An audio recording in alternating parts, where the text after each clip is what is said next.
नमस्कार. कल्पक मराठीमध्ये स्वागत.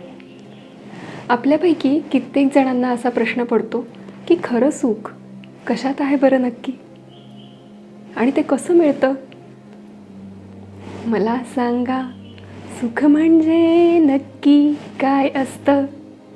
काय पुण्य केलं की ते घर बसल्या मिळतं?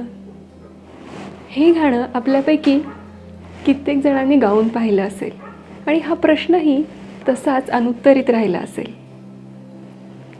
आपल्याला वाटतं, अरे याच्याकडं तर बंगला आहे, याच्याकडं तर 2-2 गाड्या आहेत, नक्कीच हा खुश असला पाहिजे, हा सुखी असला पाहिजे. पण खरंच असं असतं का? किंवा आपण स्वतःकडे पाहूयात. आपण जेव्हा स्वतःकडे पाहतो तेव्हा आपल्याला असं वाटतं का की आपण खरेच सुखी आहोत? सुखी माणसाचा सदरा ही गोष्ट ऐकलीच असेल ना लहानपणी. प्रत्येकाला वाटतं की दुसरा माणूस किती सुखी आहे. एकदा मी माझी दुचाकी बंद पडली, इंधन संपलं म्हणून दुचाकी ढकलत रस्त्याने चालले होते, आणि अत्यंत बेशिस्त वाहतूक, अत्यंत प्रदूषण, खूप गर्दी, प्रचंड गर्दी, होणारा त्रास, असा सगळा नुसता त्रागा करत होते. पण त्याचवेळी तिथून त्याच रस्त्याने जात असताना मला शाळेतल्या मुलांचा किलबिलाट ऐकू आला, आणि मी त्यांच्याकडे पाहिलं. ती मुलं खूप खुश दिसत होती. तोच रस्ता, तीच प्रचंड वाहतूक, तीच प्रचंड गर्दी, बेशिस्त वाहतूक, प्रदूषण, परिस्थिती तीच होती, पण ती मुलं खुश होती.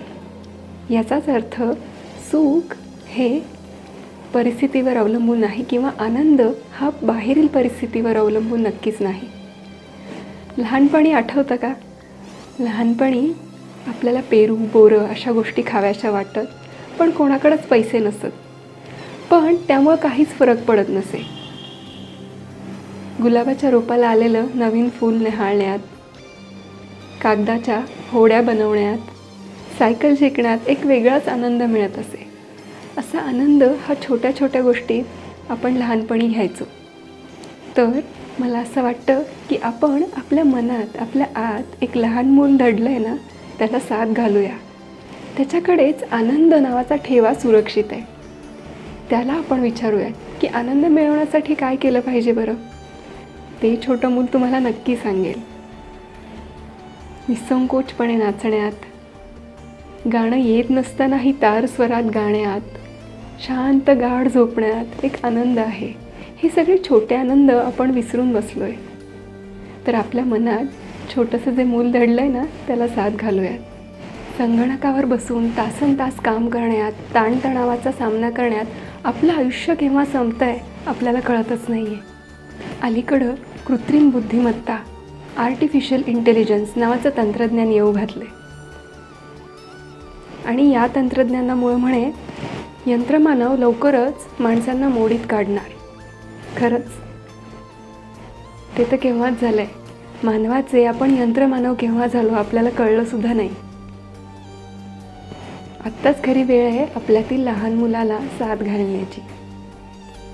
कधी मला असं वाटतं की अरे, लहान मुलांसारखं वर्तमान काळात जगणं, निखळ हसणं जमेल का आपल्याला? नंतर मीच मला सांगते, अरे न जमायला काय झालं? आपण अजून पूर्णपणे यंत्रमानव तर नाही झालेलो. मात्र जगाच्या या स्पर्धेत मी हरेन अशी भीती कधी कधी डोकावते मनात. प्रचंड ताणतणाव, स्पर्धा, सततची तुलना, यात गुरफटलेलं जग जाब विचारतं कधी कधी. पण मी आता ठरवलं आहे, हरले तर हरेन. जगणंच हरवून जाण्यापेक्षा मोकळ्या मनानं हरण्यातही गंमत आहे. और हार कर जीतने वालों को बाजीगर कहते हैं. संदीप खरेंची एक कविता आठवते. आपल्यात ना 2 मी लपलेले असतात. एक असतो स्वच्छंद मनमोकळा, आणि दुसरा खूप ताणतणावाने पिचलेला. यावर ते म्हणतात, मी पायी रुतल्या काचांवरती चिडतो, मी पायी रुतल्या काचांवरती चिडतो, तो त्याच घेऊनी नक्षी मांडून बसतो, मी डावरडीचा खात जिंकतो अंती, मी डावरडीचा खात जिंकतो अंती, तो स्वच्छ मोकळ्या मुक्त मनाने हरतो. मी हजार चिंतांनी हे डोके खाजवतो. तो कट्ट्यावर बसतो, घुमतो, शिळ वाजवतो. ह्या 2 मी पैकी आपण कोणाला निवडताय?